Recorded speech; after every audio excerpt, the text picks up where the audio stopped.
Welcome back to this. Now, one of government's longest-serving minister, Ebrahim Patel, has confirmed its end of his political career after these elections.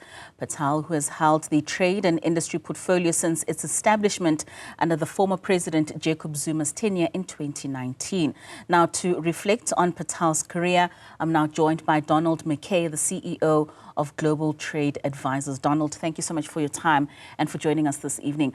How has Minister Ebrahim Patel impacted global trade during his time in politics?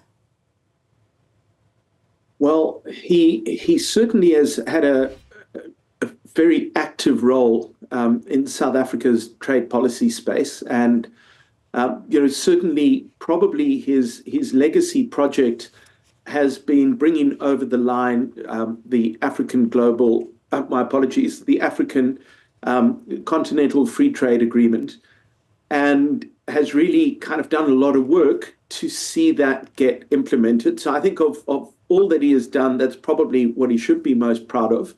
But also he's on the other side of this, has had a relatively antagonistic relationship with a number of our trading partners. He's had policies which have been quite protectionist. So certainly a mixed bag in his tenure, but a very active, hardworking minister.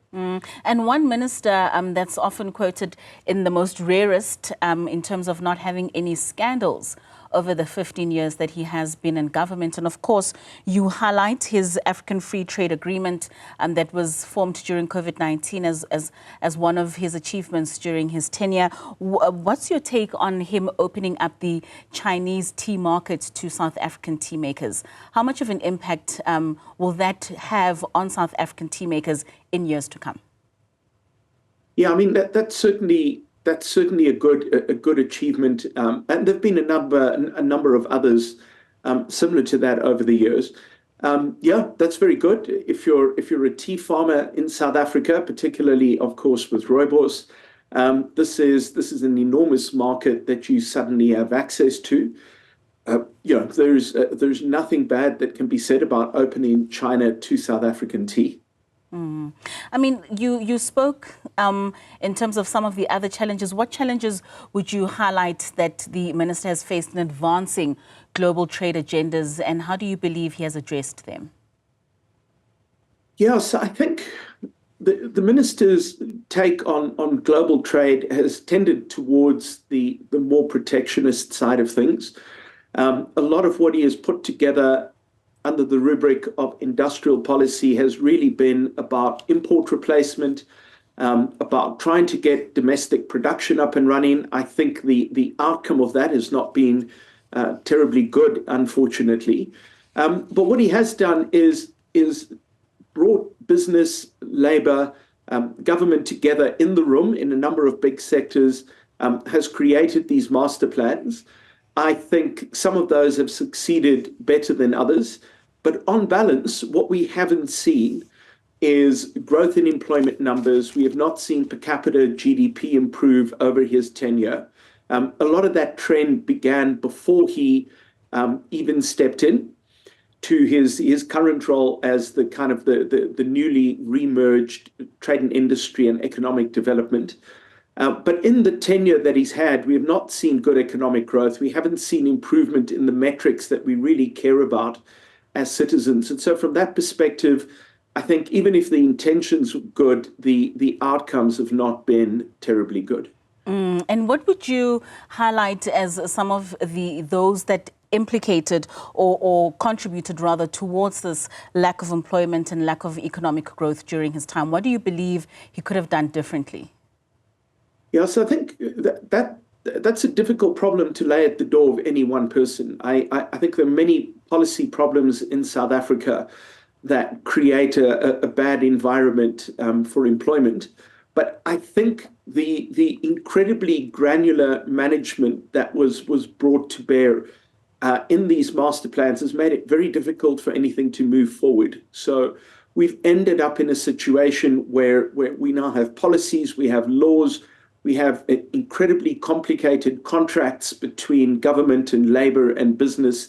And I think at some point, when you end up with so much complexity and so much detail, it becomes very, very difficult for business to be able to move. And out of that, we see a business sector that's unable to respond to global threats as quickly as they should, but equally unable to take up global opportunities as quickly as they should, because every action is very often connected to some kind of commitment, and that makes it very difficult for business to move. So I think that would probably be my biggest criticism. And I mean, with that said, do you think that his departure from politics won't necessarily have an impact on global trade initiatives and some of the partnerships that were formed during these years?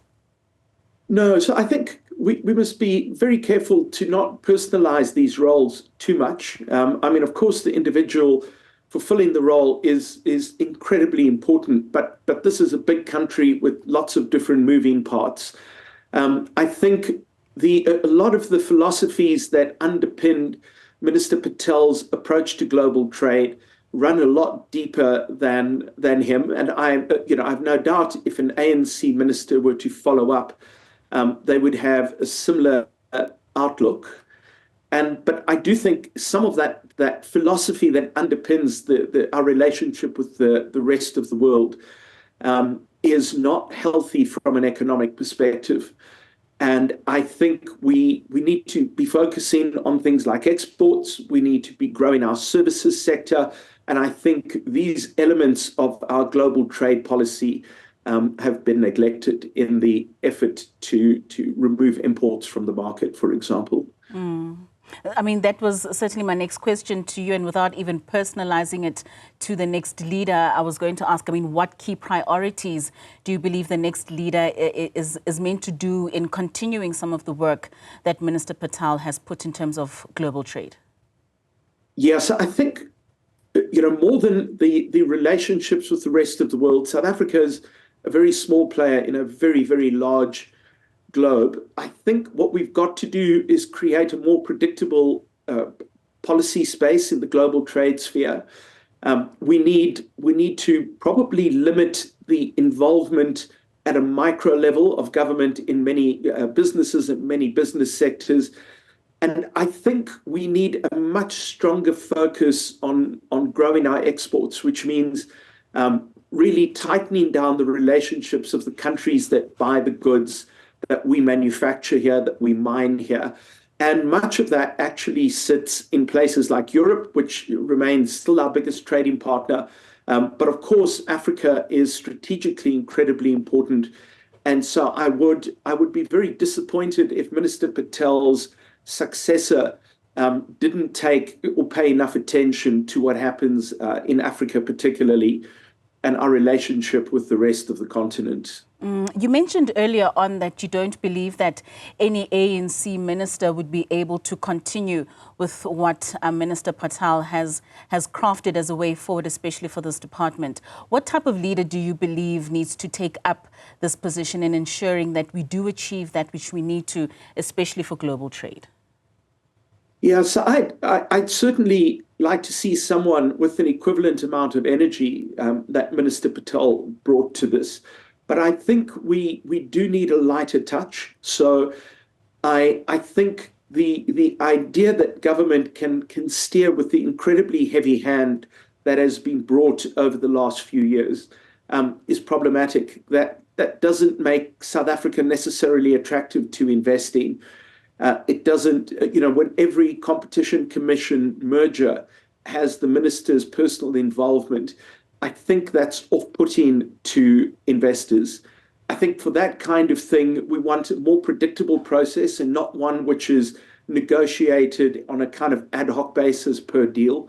So certainly I would like to see a lighter touch going forward and just allowing a little bit more freedom for businesses to kind of make their decision, and understanding, I suppose, what government's role is in the market, rather than government overreaching and attempting to direct key business sectors kind of from the top down, which I think has not been good at all. I mean, Minister Patel was a former unionist. His deputy, Nomalungelo Gina, also a trade unionist. Do you think that the former union characteristic plays a role in leading this department forward or not? Yeah, I think the union involvement with a lot of these kind of policies might even be problematic. So, of course, you and I have no say over who the next minister would be, but I would certainly prefer a minister with deeper business experience to be in that role.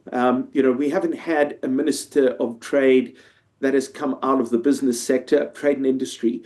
And if we're going to try to grow our economy, I think it's important to understand that growth comes out of businesses. So I would certainly like to see the next minister with more experience in the business sector. All right, Donald, thank you so much for your time and for your contributions this evening. That's Donald MacKay, the CEO of Global Trade Advisors, speaking to us there on the end of the tenure of Minister Ebrahim Patel in the Department of Trade and Industry.